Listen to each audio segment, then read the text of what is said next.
This is a thorough plan, but I do have one last question before we take action. How can we be sure that our enemy won't leave the designated area?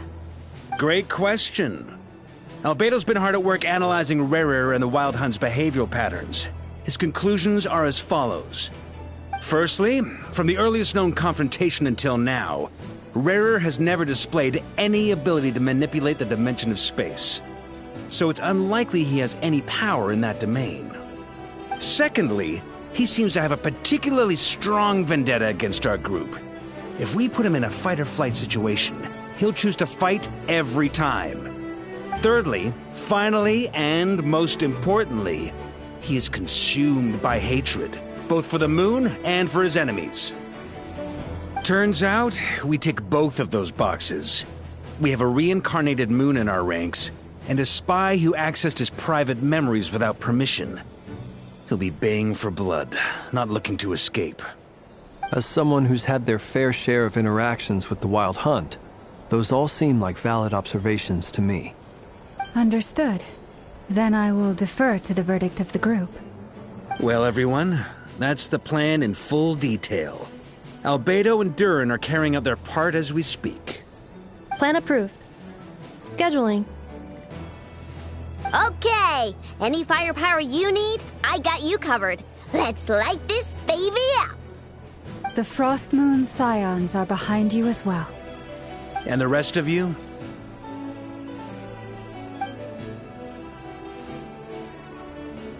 No objections? All right, then it's settled. This is the plan we're going with.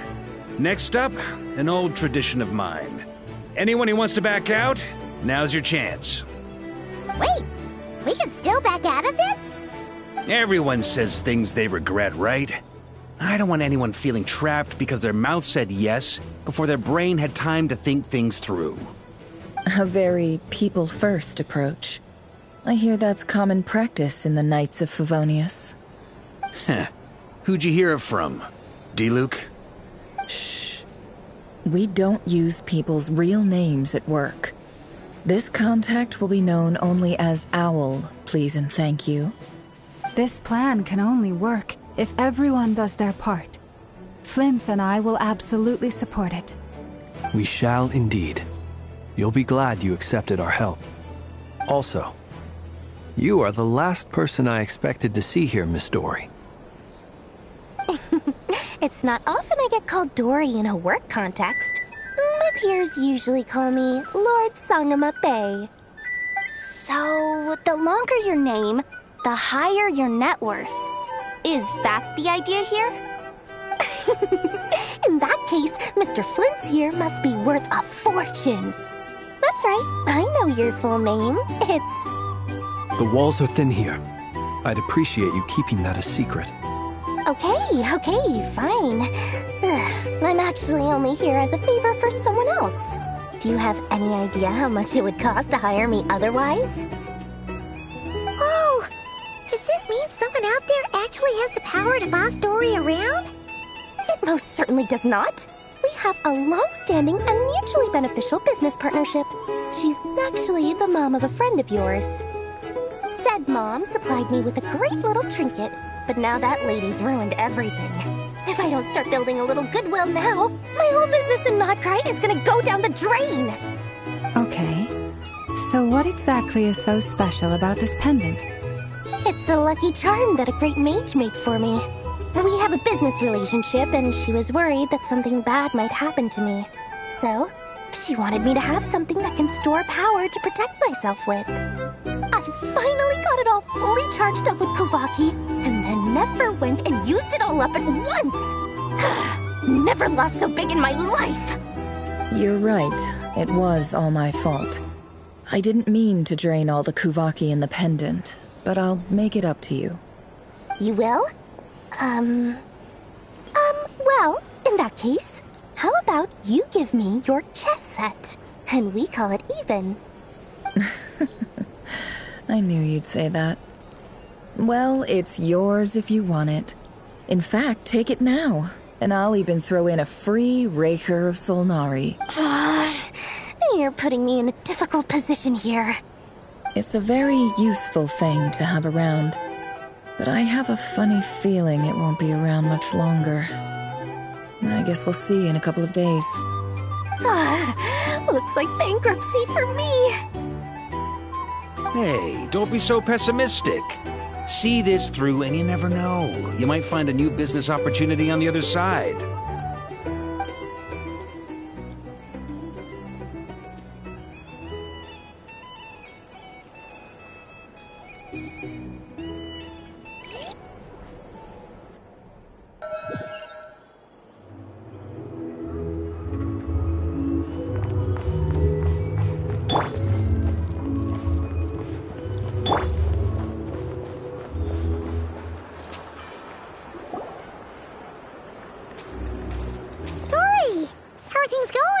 Feeling ready?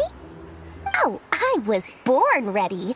We only have 2 days. You think Lord Sangamabe would let an opportunity like this slip by? Don't forget, when something's in high demand, the people with the goods on hand get to charge the highest price of all. Even higher than the sellers taking advance orders. Ta-da! See? It's right here. Ah, it's so pretty. Did you make it?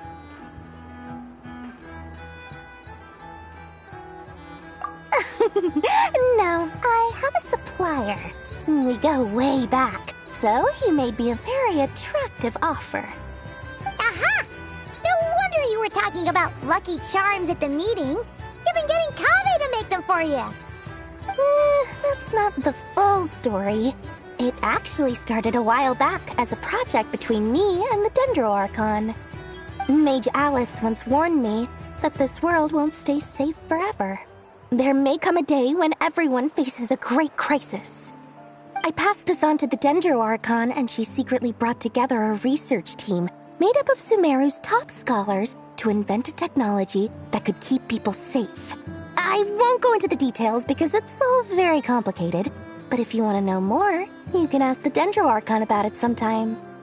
Anyway, point being, it was the Dendro Archon who asked Kave to build this little contraption. As one of the top Kashara War talents, he was the obvious choice. Took him long enough. He stressed over it for ages. Must have gone through at least a dozen designs before producing a final product. But that's Kave for you. Marak delivered it to me a couple of days ago, along with a letter from Kave. Could I ask why I'm sending this technology to you? And what's your proposed use case? Has it been approved by the relevant authorities? So nosy. My fault for sending him the research permit to begin with. Surely Nahida must have told him you were involved in this project. He was probably just nervous because you're always so secretive about your business. Could be, could be. Anyway, I just replied, let's hope there never has to be a use case, because it would involve grave danger. Fair enough. But it sounds like he was just being cautious. He probably felt responsible as the one who made it. Or maybe he was asking as a favor for his housemate. He's done that before. Not sure why, though. His housemate doesn't seem to really care that much about this kind of stuff.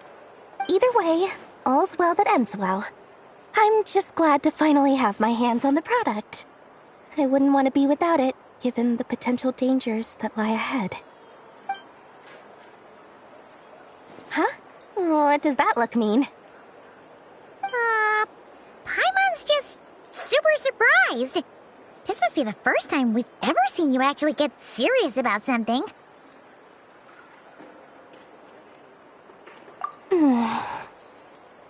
Well, a long time ago, I made a promise to myself. I promised that I was gonna live every day of my life with a big beaming smile. Obviously, Mora plays a big part in that. But there are always gonna be times in life when you have to give something back. That could mean paying back a debt, returning a favor, or showing some kindness. Alice has been a huge help to me over the years. She was the first investor I ever had. And I want my investors to know that Lord Sangamabe is the best in the business. And more than that, no one knows what the future will bring. Whatever happens, I want to make sure the Dendro Archon and all of Sumeru is prepared to face whatever comes. Oh, that? I was just making sure Nefer and I are square. Don't be thinking it was some sort of benevolent act. I'm no saint, so don't treat me like something I'm not. My priority is doing the business that I want to do, so long as my conscience lets me, but it usually does. That's the Lord Sangamabe business model.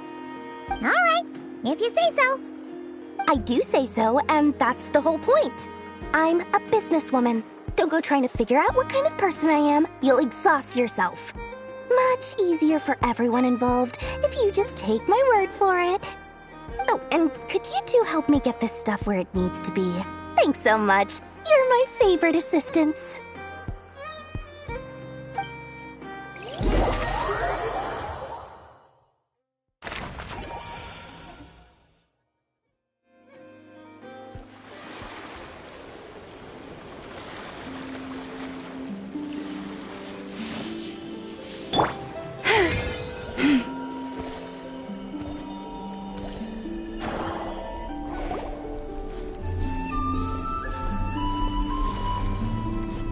Traveler, Paimon, it's good to see you. Everything going smoothly over here? Sort of. As you're probably aware, Varka, Durin, and I captured some abyssal creatures from the Wild Hunt. Per the plan, we dissected and analyzed some samples of these creatures. The process went very smoothly. The findings, however, come with some troubling implications. What? You can actually dissect the Wild Hunt? That depends on your definition of Wild Hunt and dissection. Harmless, lifeless. These words are accurate descriptions. The Wild Hunt is an interesting phenomenon. In and of itself, it doesn't seem to possess anything akin to a human personality. But taken as a collective, the medium through which the Wild Hunt is summoned does appear to have a soul. Master griped a lot about the wise Horoptotire, and seemed somewhat fascinated with the foul Certology. But she barely mentioned Rerir at all. I don't think that was because of his lower social standing, though. Anyway, it's a pity. I should like to hear her thoughts on the nature of the lifeform he has become today. It's a strange mix.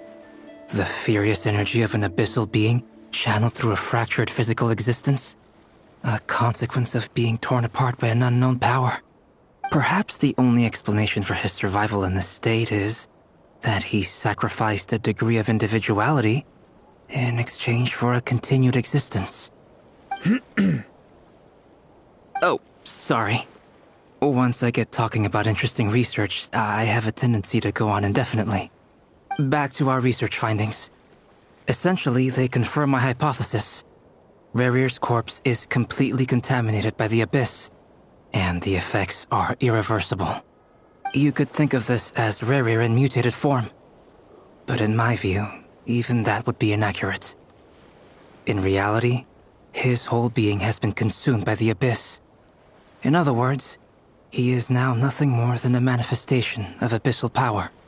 Unfortunately, at present, we have no means of completely eradicating abyssal power. Hence, we cannot fundamentally destroy the Rerir of Solnari either. Oh, that's terrible news! So, that's it? We can't defeat him? Not even if we get the power of the Three Moons? Miss Columbina's situation is a difficult one. She can never achieve wholeness when the world does not accept her presence. It's as if her creator banished her to a place she can never be accepted. It means she spends most of her energy just on her own survival. Given the circumstances, it's only natural to despair. But we must see this plan through to the end. Time to kick off the backup plan. Oh, Paimon almost forgot! This is for you. Dory asked us to bring it. Ah, how wonderful. Well, thank you for making the trip. Durin and I will be heading off shortly. I'm sorry I won't be there to protect you in person this time. Please be careful. All right then. Stay safe.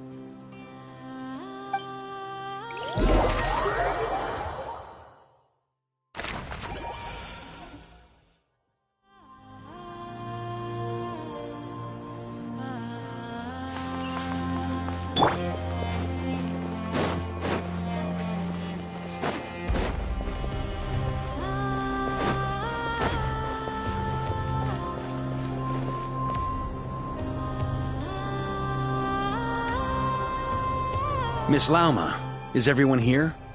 Yes. The fate of my flock is in your hands, Grandmaster Varka. Please keep them safe. My lady, what are you saying? Within the next 24 hours, we will face the biggest crisis the world has ever seen. This is not a burden that we deserve to bear, but I believe that we reap what we sow in this life. So I intend to act.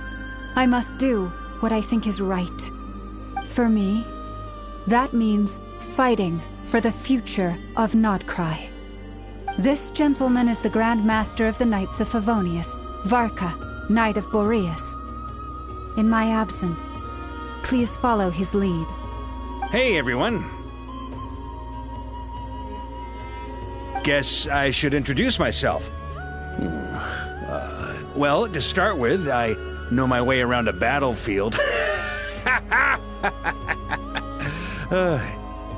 Biggest strengths are honesty and hard-workingness. Anyway, point is, I don't intend to let Lauma down. I'm gonna do everything in my power to keep every last one of you safe and sound.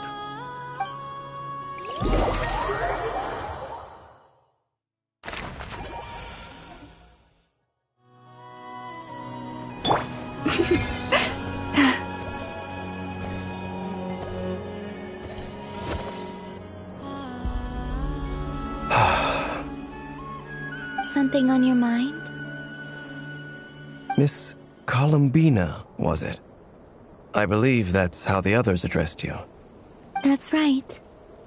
Names are funny things. Have you always been called Dainsleif? Yes.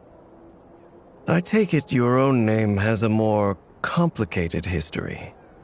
I have a different relationship with names than other people. To be honest, I'm not even sure that Columbina is my name. At least, not in the same way that Dainsleif is yours. But it's what everyone calls me, and I go along with it. A lot of my life has been that way. I get so used to things that I forget to question why they are so. I never used to think much about where names come from, or what they mean to people. Maybe something's wrong with me. You're different from other people.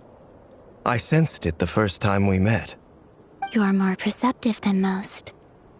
I'm sure your long life and rich range of experience explains that. Do you ever find yourself missing Conria, Mr. Dainsleif? Difficult to answer. I have dreamed of the past many, many times. Sometimes I'm fighting tooth and nail. Other times I'm lying on the ground, defeated. I don't recall any happy moments from that time. It has been too long. Is that because hatred survives longer than love and affection? That would not be for me to say. I make no excuses for the grudges I bear. But whatever the reason, I remember little that was beautiful or sentimental. Thank you for your help with the Rerir situation. Without your efforts, I never could have learned the hidden truth of his story. You're welcome. I know he's your friend. Friend?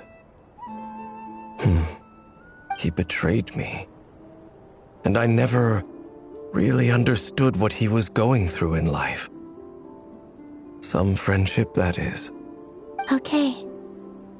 So, do you plan to fight him with us?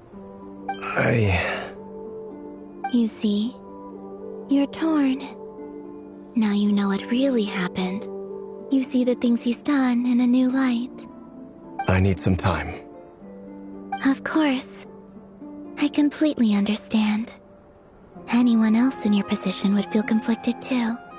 Actually, I went through something similar myself recently. Something happened that changed my perspective on a situation. A situation I took for granted at the time, but now I feel very grateful for it. You mean the Harbingers who still support you, even though you've left the Fatui? Yes. I always thought they were only helping me because Harbingers are forced to work together. But then I abandoned them. A warrant was even put out for my arrest. And even now, they still support me. Which means I was wrong about them all along. Clearly, they view you as a friend. I feel a little guilty now. I regret not seeing her help for what it was, and not treasuring it. I see the guilt that you're feeling now, because I feel it too. Hopefully, talking about it will do us both some good. Have you noticed that the Traveler and Paimon are over there? I think they've been listening. Huh. Shall we say hello? Sure. Hello. Ah! They caught us!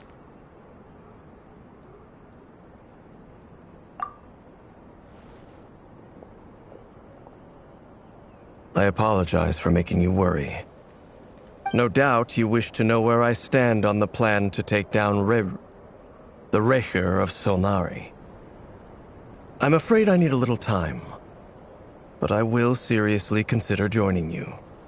You will? Oh, thank you so much! Everyone will be so grateful to hear that! They needn't be. This was something that I was going to have to face up to eventually. That doesn't matter to them. They're grateful to you regardless. You can't control their gratitude, so just accept it. And then, have a think about whether you're willing to join us.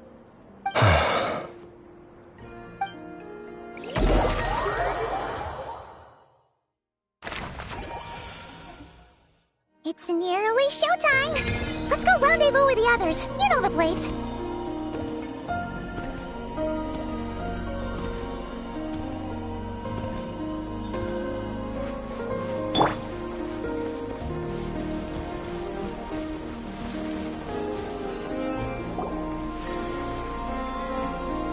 Ah, you're earlier than I expected. Hey, Flint's! Been waiting here long? Not too long. I came a little early so I'd have some time to think. Are you nervous about the battle? Quite the opposite. I'm reminiscing on my past battles. When I was awakened by the Ratniki, I had not touched a weapon in many years. I felt like the battlefield was not where I belonged. But after waging war against the Wild Hunt for so long, I came to realize something. A life of absolute peace is simply not a possibility for me.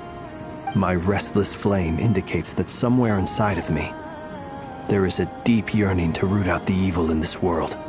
Oh, that doesn't sound like such a bad thing. Well, in the past, when I was a Fae whose primary concern was hibernation, it was hardly ideal. But it certainly serves me well here in the present. And I am delighted to be able to join forces with you in this endeavor. Looks like I'm not the first to arrive. Ah, Miss Lauma. Did you sleep okay last night? I struggled to settle down at first, because of the nerves. But don't worry. I got enough sleep in the end. I'll be just fine. Please, I'm just doing my part. Never! Over here!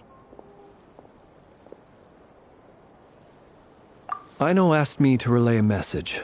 She said Anefa will be on high alert and keep a close watch over all secondary districts where defense is required, providing support as necessary. Meanwhile, Aino herself will provide range support to us directly, using her latest invention. Excellent. My thanks to all involved. The chess set's looking a little unstable. It won't hold him much longer. We should be prepared to engage at a moment's notice. No sense sitting around waiting. Let's make the first move while we still have the option. I agree. Paimon, find a safe hiding place. Got it! Be careful, Traveler! I will.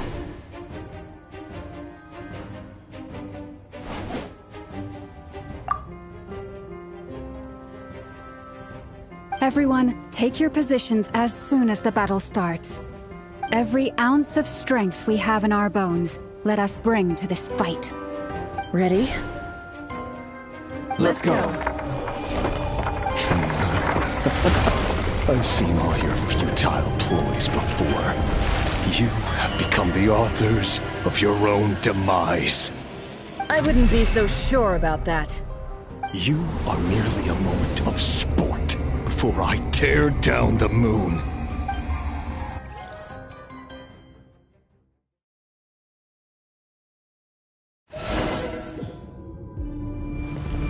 Stay on Moonlight!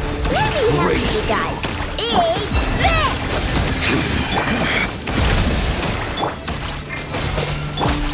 No more lies.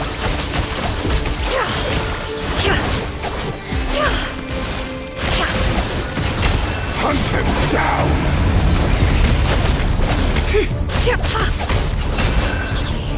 Forest, protect us. By the frost moon of old. Close your eyes. Pathetic!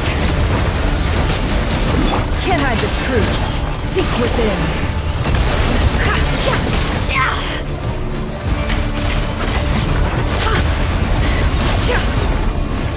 The moonlight betrays me. Stay your hand. Futile. Close your eyes.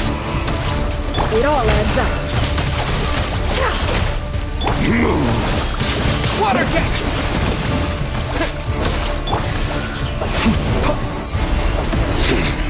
Pathetic!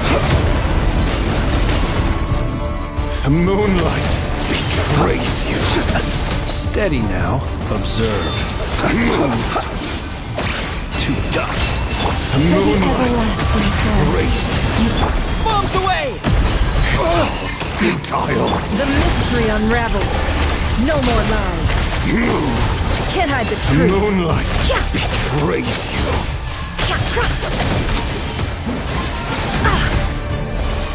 Let's see what you're made of.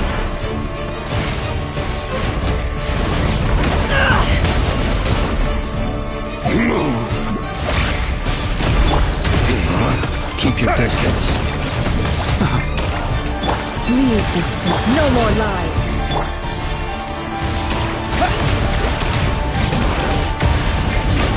Can't hide the truth. It began with the moon, and so shall it end. The moon will protect you.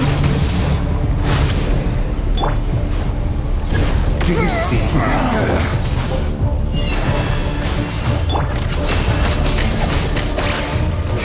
From here, when will it be as you foretold? The moonlight betrays you. Move!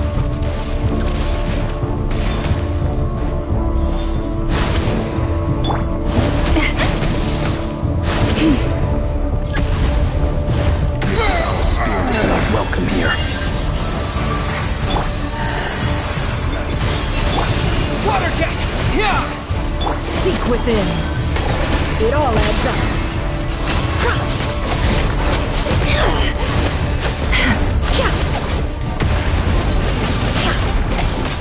The moonlight. This place. Observe. The moonlight. Betray me. Hunt him down.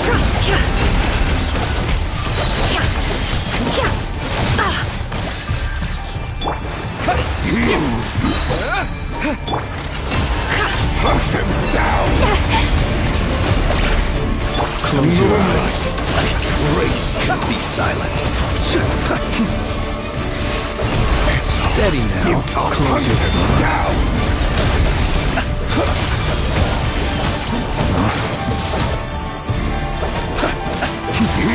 Observe. Are you quite finished? The long sleep beckons. Steady now. With one heart. Bombs away! Futile. The deception ends here. Can't hide the truth. It all adds up. Let's see tomatoes.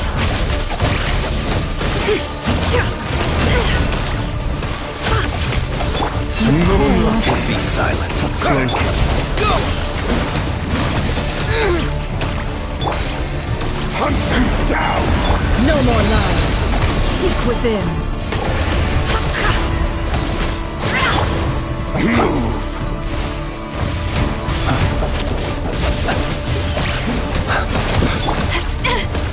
Forest, protect. Futile. Water jet! Your little game of the moonlight is over. Brave you. Who wants to go first? No. Get out of my sight! No! We've been Death is within separated! my grasp! You okay? Never! Where are the others? Stuck outside the barrier. I guess he really doesn't like us. I told you before. Knowing too much is always a death sentence. Destroyed. Reborn. Be careful what you wish for.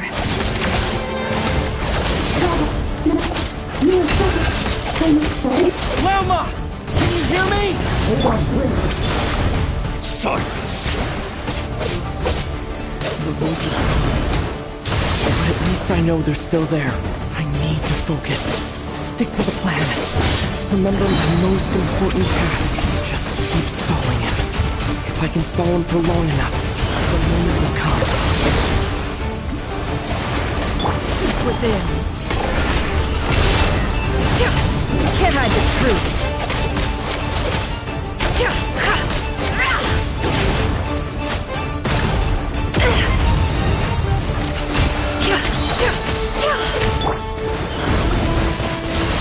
Go!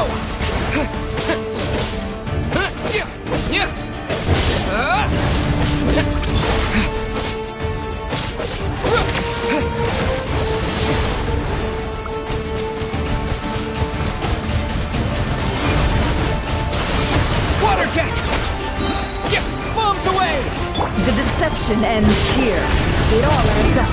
No more lies.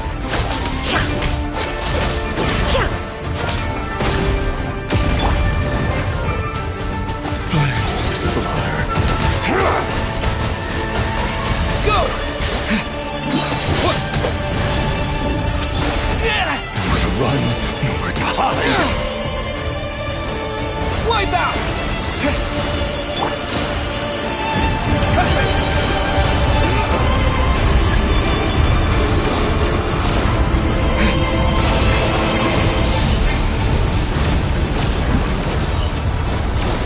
I've got this!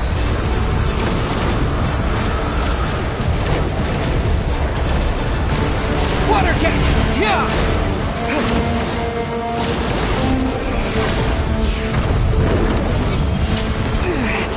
The shield's broken. In my grasp. I can't keep this up.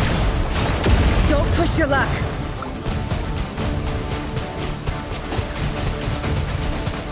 Destroyed. And reborn. Can't hide the truth. No more lies.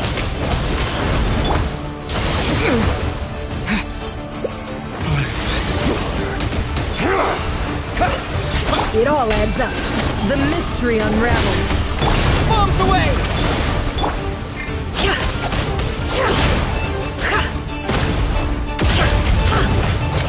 Can't hide the truth.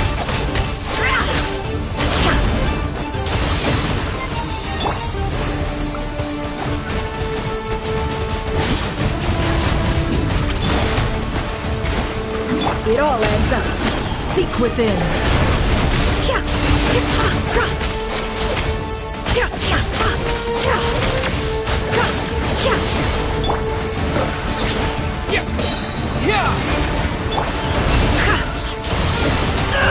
Destroyed and reborn. No more lies.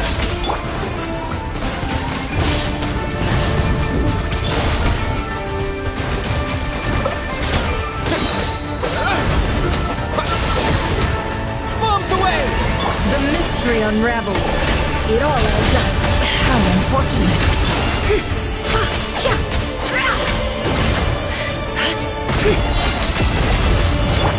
Water jet!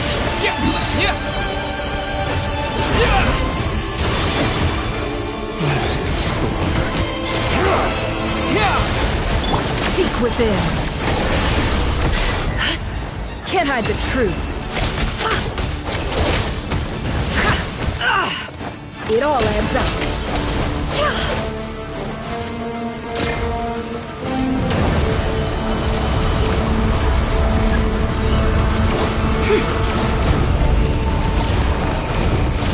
Curses. There's no other way.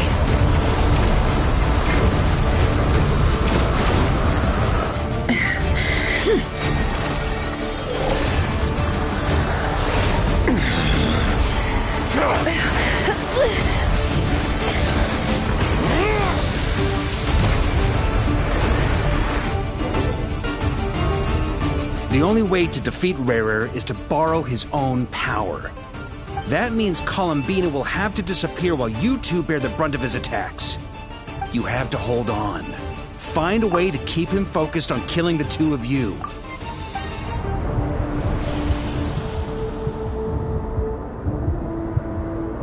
Never. Your eyes are bleeding. Soon you will be powerless to resist. And then, I will reduce you to dust.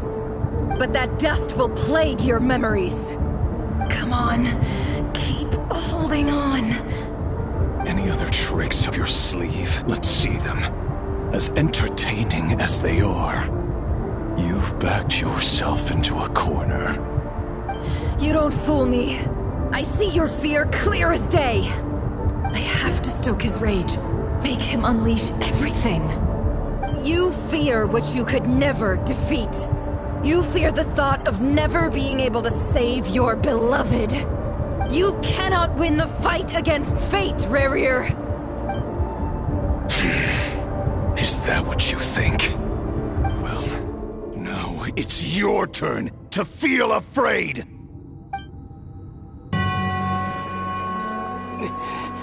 You fear the sound of your own name? Is it us you hate? Or is it what you've become? Let's see what becomes of you!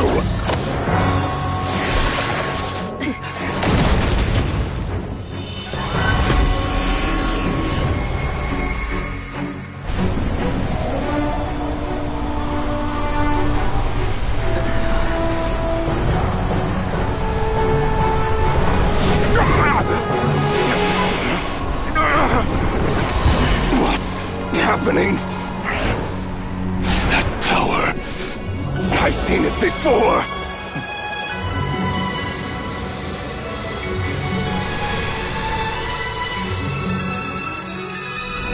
His power is on another level.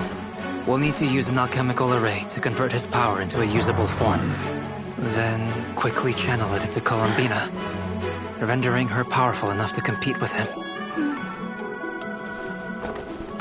I'll join you. I can help. If I release enough abyssal energy into a confined space, it'll create a potential difference, allowing us to extract a huge amount of elemental energy. Next, I'll synchronize with everyone's minds using pyro, then give you temporary access to their abilities and fields of view. But it won't last long. Can you see? Well enough. So, we have a student of Gold Rhine-Daughter in our midst. How about that?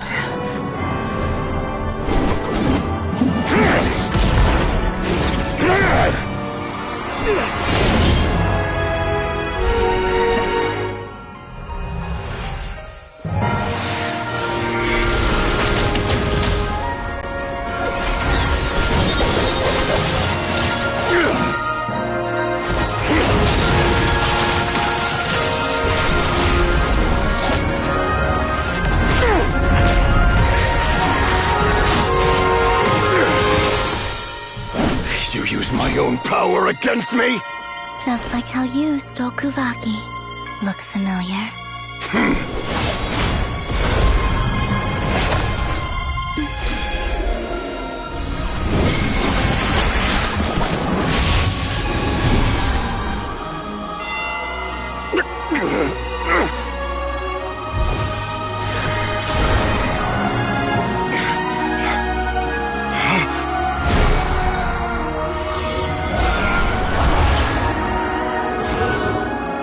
Don't you realize?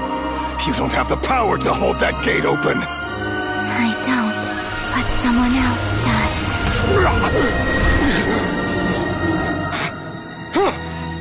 Goodbye, Rerir.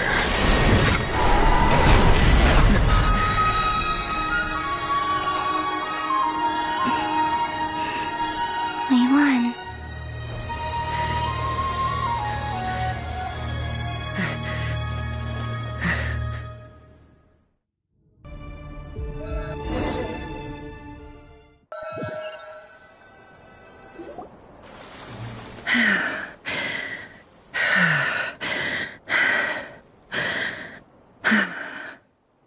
Nefer, how are your eyes? They're fine. Apart from the blindness, of course. It's not too late. Let me handle it.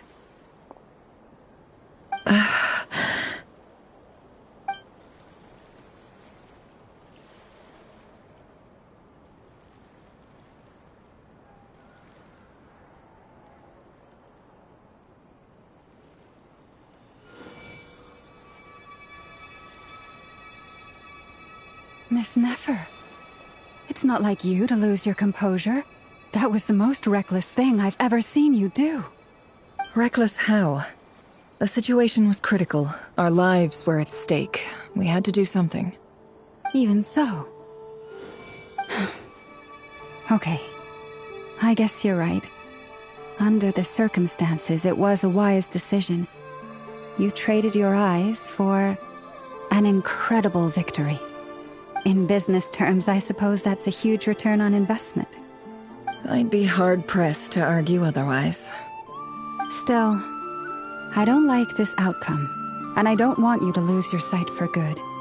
People suffer when they make sacrifices they shouldn't have to make, whether that means faith, strength, or in this case, your ability to even see. I had hoped you could win without sacrificing so much as a single hair on your head. Thank you. Really. All done. Don't try and open your eyes just yet. We'll see how you're doing in a couple of days. Until then, please follow your recovery plan to the letter. I'll send full details through Yehoda. For now, just get yourself home, relax, and rest. My dear friends, we have fought bravely and achieved a spectacular victory. A dark cloud has been lifted from the skies of Nodcry. All in this land will be grateful for what you have done. The moon will remember this day. Thank you both.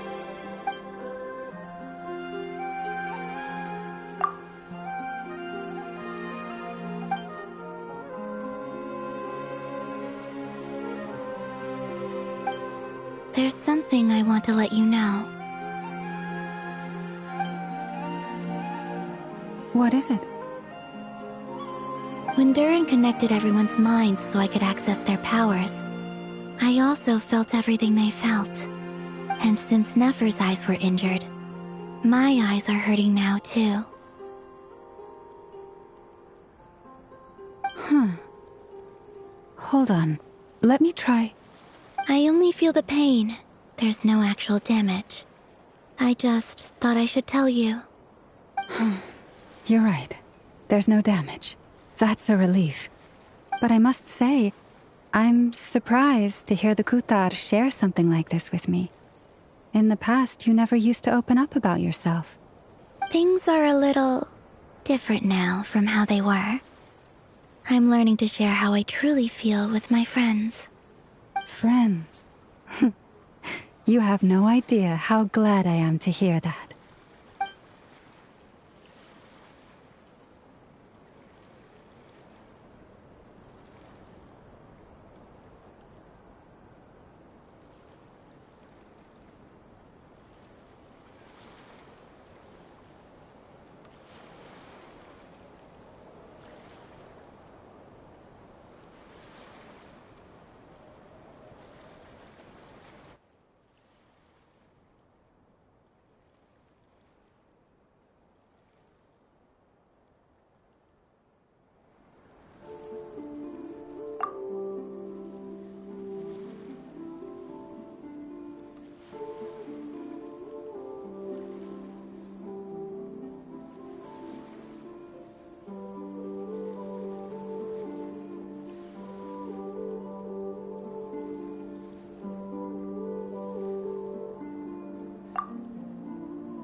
How are you feeling?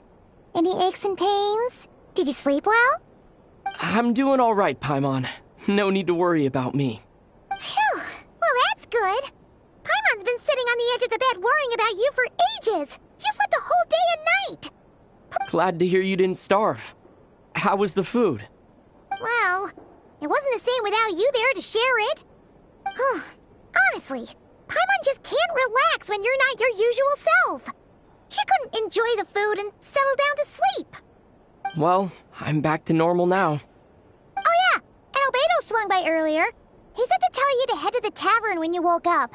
Varker and the others are organizing a victory feast and they want to celebrate with you. He also dropped off some medical supplies, but you seem fit as a fiddle, so guess you won't be needing those. If you're feeling up to it, let's head over now. Wouldn't want to keep them waiting.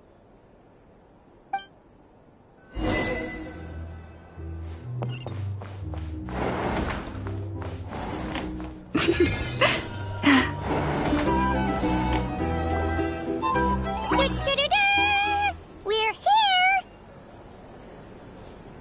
Traveler and Paimon! Perfect timing! We were literally just saying how there's no way we're holding this victory feast without you any longer, and we would have postponed it till tomorrow. How are you feeling today? Much better. Thanks. Don't worry about me. Relieved to hear it. If that changes, just let me know. Happy to check you over at any time. Yep, we're here for you. Anything you need, just let us know. Oh wait, where's Nefer? How are her eyes doing? Nefer's right over there. I'm sure she'd love to catch up with you.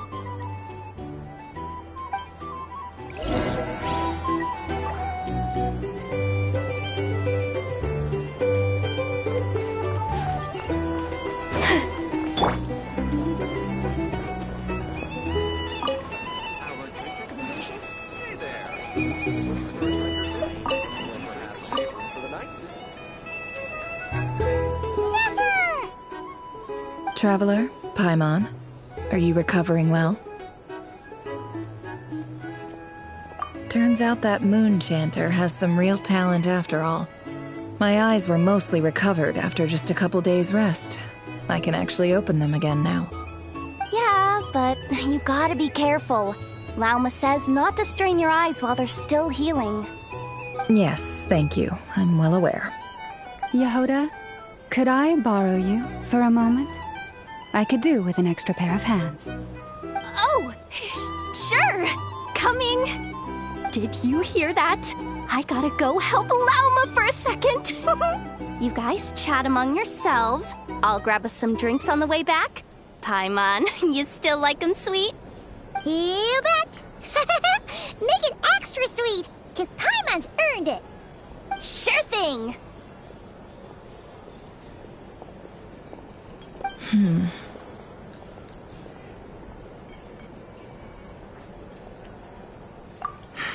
The Raker of Solnari.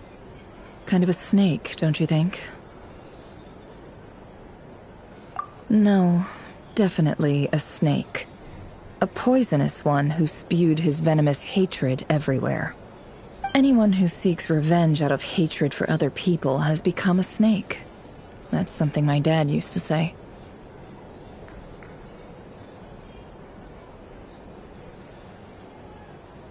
Perhaps. I'm sure it sounds like a very wise and open-hearted perspective to your ears. But me? I think hatred is a perfectly justifiable emotion. What else is left when everything you depended on in life gets stripped away? Something's gotta fuel that drive to keep on living.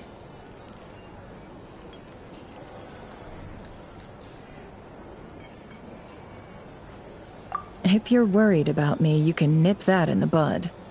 I'm not someone who gets stuck in the past. It's just...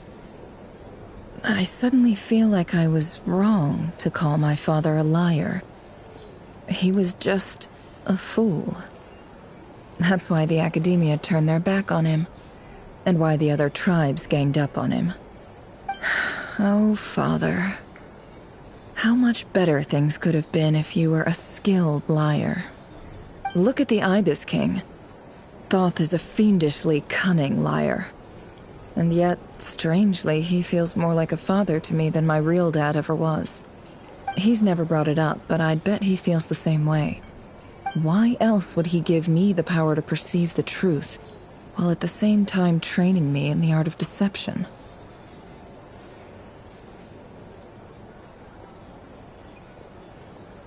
Well, King Deshret banished him to Aru, which is essentially a prison, and posed 3 questions to him. He promised that he'd have his freedom if he could find the answers. His response was to take on a physical form and approach me, hoping that I could become his envoy and search for one of the answers on his behalf. Did he really think I'd fall for that? He's stuck there. He can't make me return what he gave to me.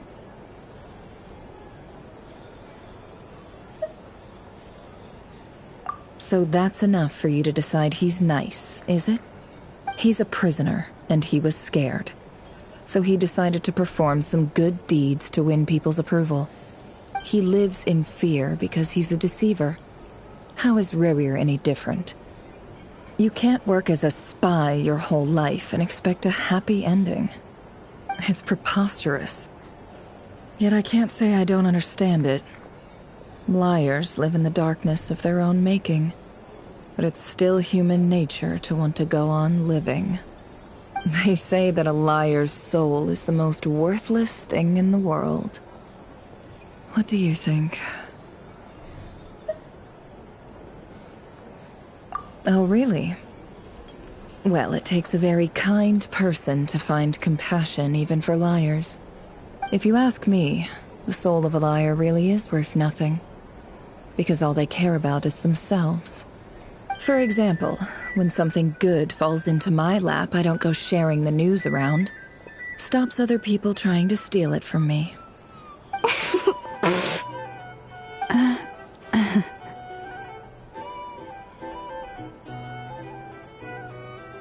So be it.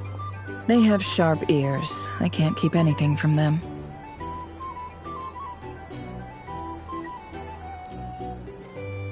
Oh, is that what it looks like?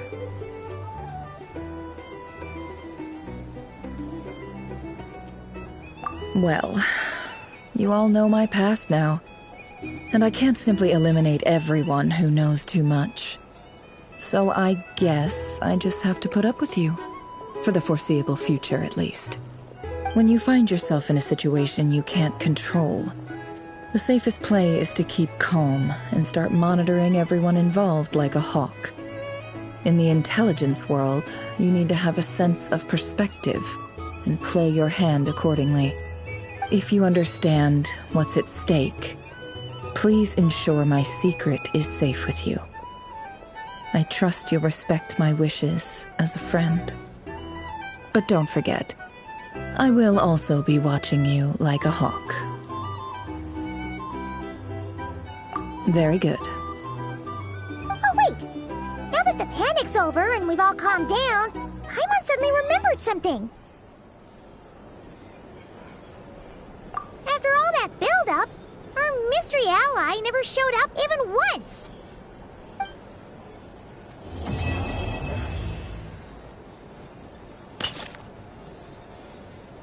Huh? Am I imagining things?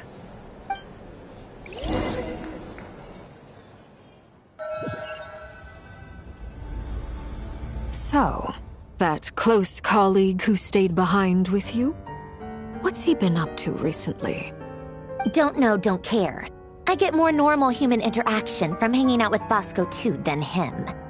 Although, now you mention it, he hasn't bothered me in a while. I wonder if...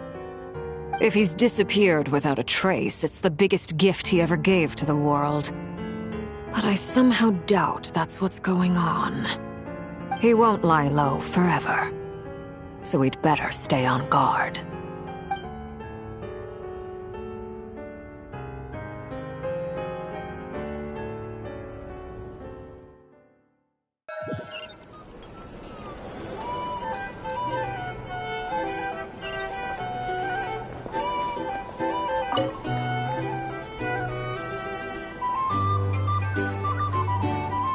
Ah, Lord Sangama Bay.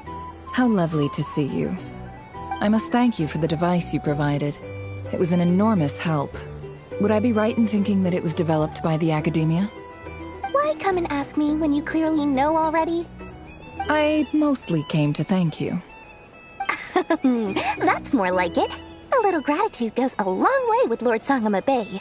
Play your cards right, and you might even stand a chance of becoming my long-term supplier. The chance to work with such a kind and charitable investor as yourself would be a great honor for the Curatorium. Huh? Charitable? Who said anything about charity? First I'm hearing about it. Let's see. The first plot of land you purchased in Nodcry, your desert interests, and... Stop! What do you think you're doing? Exposing my investment history! It's nothing to hide from. They're all perfectly legitimate investments.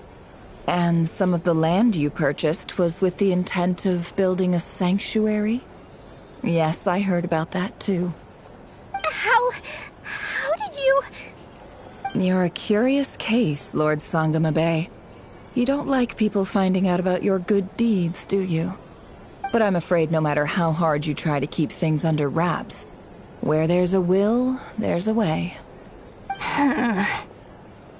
You did it for Sumeru, didn't you? It was empty land that was gonna go to waste otherwise. I figured if I built something there, it might at least get some use in an emergency.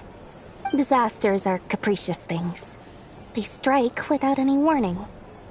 I've lost family to a disaster before, and I don't want to lose any friends or business partners if I can help it.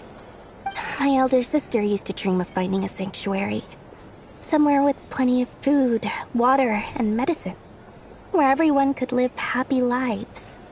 It was something I looked into, but after discussing things with the Dendro Archon, I decided on a more effective strategy. The tech people handled the tech, and Moneybags provided the Mora. It just made the most sense. It's a pity that so few people know the truth about you. Everyone says that you view everything in terms of Mora, and all you care about is growing your own wealth. So, what's the problem with that? Everyone wants to be rich. It's human nature. So yes, I love Mora, and and it's nothing to be ashamed of. But surely you have dreams of your own beyond just making Mora. You don't get it, do you? My dream is to invest in other people's dreams. And, you know, make a nice little slice for myself along the way. Just thinking about it makes me happy. That sweet, sweet sound of Mora. Thank you. For the device? And the pendant. Oh, that. I was just returning a favor. Don't worry about it. Seems like we've both been away from home for a very long time. Yeah. So long that I barely remember what my family even looked like. That would be your mother, father, and sister? Yeah, though it's been years since my sister passed away. It's not like I want to forget them, obviously, but memory can be even more ruthless than the most calculating business person. Beyond a certain point, if something isn't helping you, it just gets rid of it. My sister can't help me now. Slowly but surely, her face is fading from my mind's eye. It's become a vague impression. Not everything will fade. When loved ones pass away, the beautiful memories are the ones that last the longest. Yeah, that's true.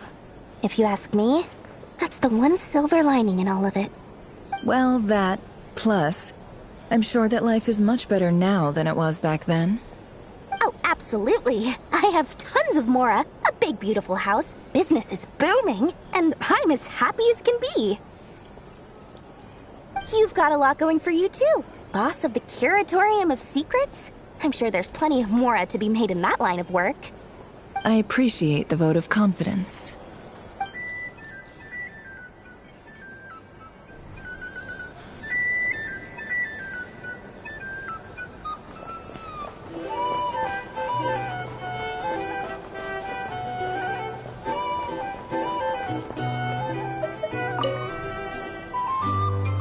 How have you been holding up? Any adverse reactions? If you start to take a turn for the worse, make sure you tell me right away. You don't need to worry about me, Grandmaster. I'm fine. I mean, I barely did anything, so... What? You're too humble, young man. You played an indispensable role in the battle for Nodcry. We can't thank you enough for your support. Sometimes, when people praise you, it's because you deserve it. The best thing is to accept it calmly and with grace. It's important to learn how to respond to words of admiration. Let's do a quick demonstration.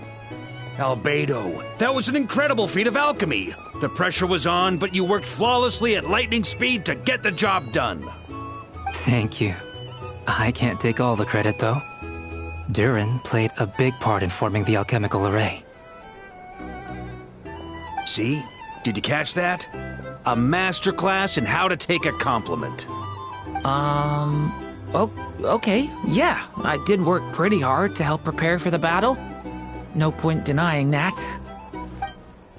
Hey, you guys!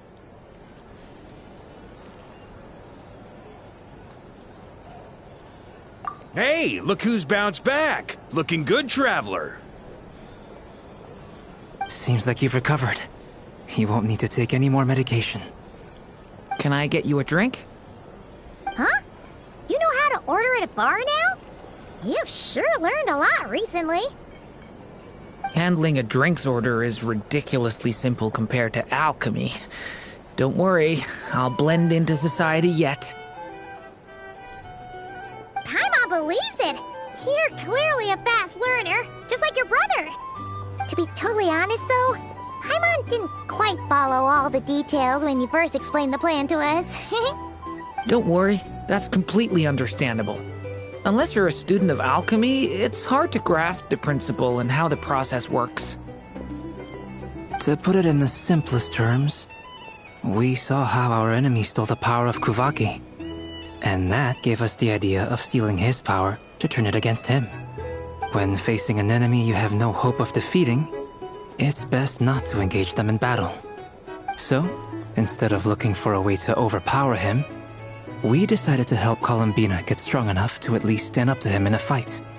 For this to work, We had to analyze his modes of attack, confirm who his main target was, and make sure that he wouldn't go beyond the range of the alchemical array. For added security, we prepared a total of 4 arrays. But to mitigate the impact of the battle, we identified one location in particular as the ideal spot, which is where the confrontation took place. The alchemical array absorbed his abyssal power. Then Durin processed it to render it usable by Columbina. That power enabled her to do what would otherwise have been nigh on impossible. What surprised me was that Dainsleif actually agreed to join us. Given his history with Rerir, he had every right to sit this one out. But we're extremely grateful for the decision he made.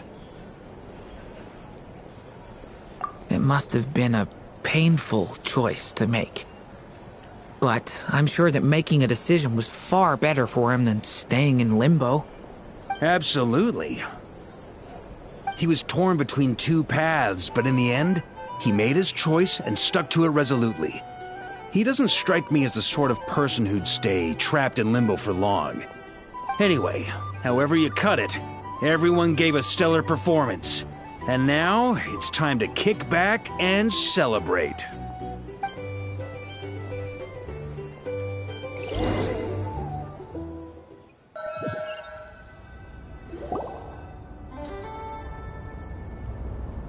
That's the only reason you're here? Yes. I've thought a lot about it. And I've realized that you, me, and Arlecchino should be friends. I think this is very important. So I felt I had to come and tell you. Well, this is a new one. I'm so moved. I can't even hold my teacup. If that's all, you can leave now. Do you not want to be friends with me? Or is it that you prefer being co-workers? What is this, Columbina? Are you deliberately testing my patience threshold? Right now, my politeness module is active. But if you say another word, I swear I'll shut it down. If your politeness module was active, wouldn't you say the word please at some point? Polonia, please see Lady Columbina to the door. Will you still invite me to your next tea party? What? Yes, I think you will. Bye-bye, dear Sandrone.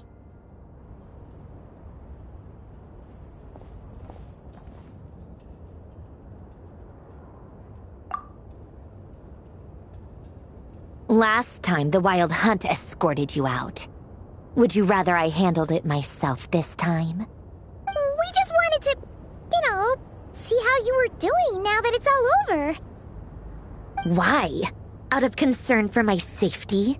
I hope you didn't seriously think that the Rayhir of Silnari would be able to lay so much as a finger upon me, given how prepared I was. Mostly because you kind of helped us out, so we just wanted to check you were okay. Looks like all your robots are fixed, huh?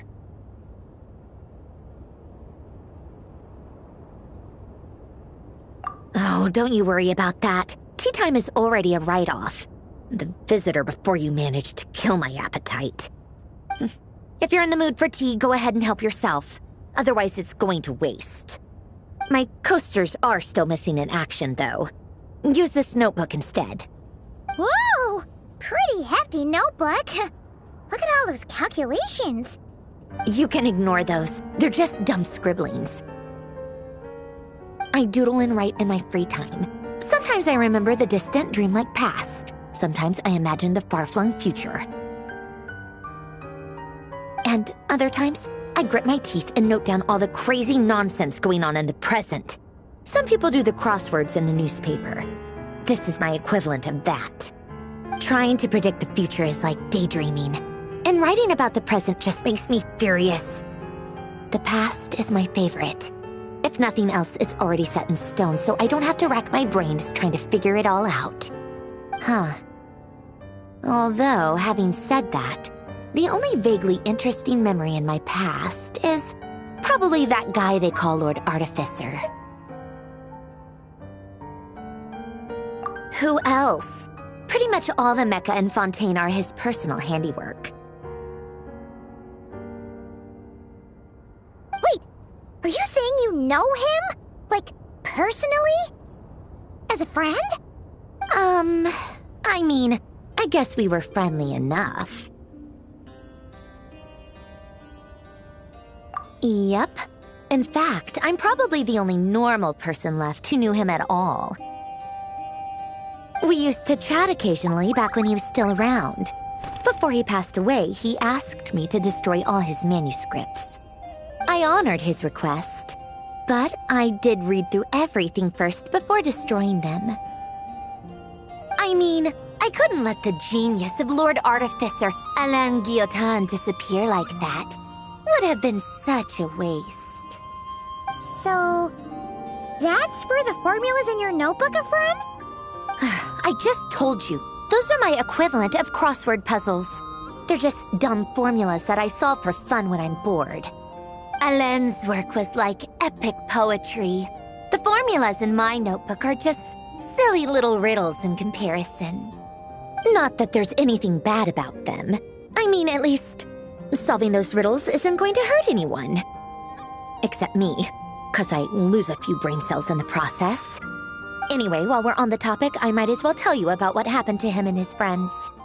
Alain Guillotin had two close buddies, René and Jacob. They spent their childhood years together in the Narzissenkreuz Institute. They were all quite competitive, so there was some rivalry between them, but it was a friendly rivalry. But beneath the friendship and the rivalry ran something deeper, a sense of nostalgia for the past.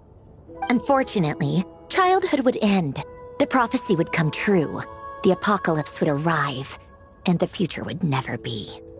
A mad dream that would normally only capture the minds of lunatics began to take root in their hearts. A dream of saving the world. And if René and Alain had been people of lesser wits, that dream would probably have ended up as something for them to joke about in their older years. But alas, they were some of the sharpest minds around. They nurtured that dream with the full power of their intellect, and it grew into something that ate away at their souls. The first of them to fall under its spell was René. Against Alain's wishes, he persisted in experimenting on a mutual friend of theirs to try and save their life. Alain did not approve and parted ways with René. It's complicated. Alain wanted to believe that René only did what he did for the sake of their friendship. But when he told me about what happened, I could tell he still had some suspicions about René's motives. Perhaps the seed that would grow into a nightmare had already sprouted in René's mind. Even then, the next time they met, René's soul had been completely engulfed by the dream of salvation. His futile attempt to change the tide of fate only resulted in a wave that swallowed up the world, even before the apocalypse came. And although that wave died down eventually, I hear that it just recently came back with a vengeance. As I understand, René wanted to live out his dream of salvation once more. But I'm told that the attempted resurgence finally died out for good. At long last, René awoke from his deluded dream. Though of course by then it was far too late. What do you think of René? Do you admire his transcendent genius? His view that any price was worth paying to achieve the lofty goal of saving the world? Or do you despise him? Dismiss him as an evil madman who wrought havoc on the lives of everyone around him as he pursued his delusional dream? Same difference, really. Just a matter of perspective.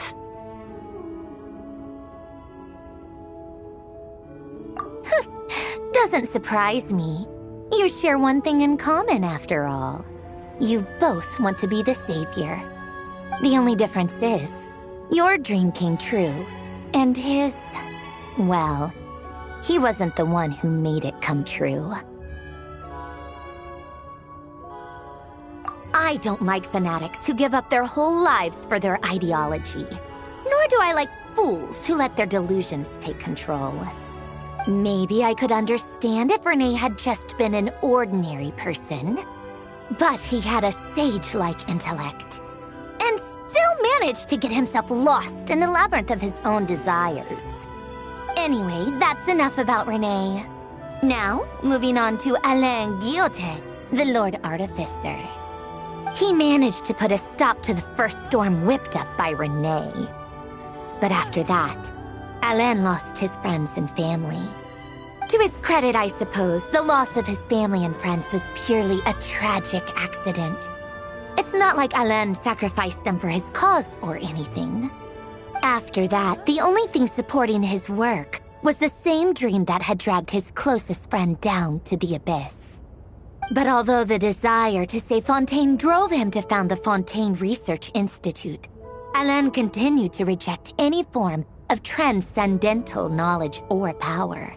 He was suspicious and fearful of it, having seen the way it had affected his closest friend.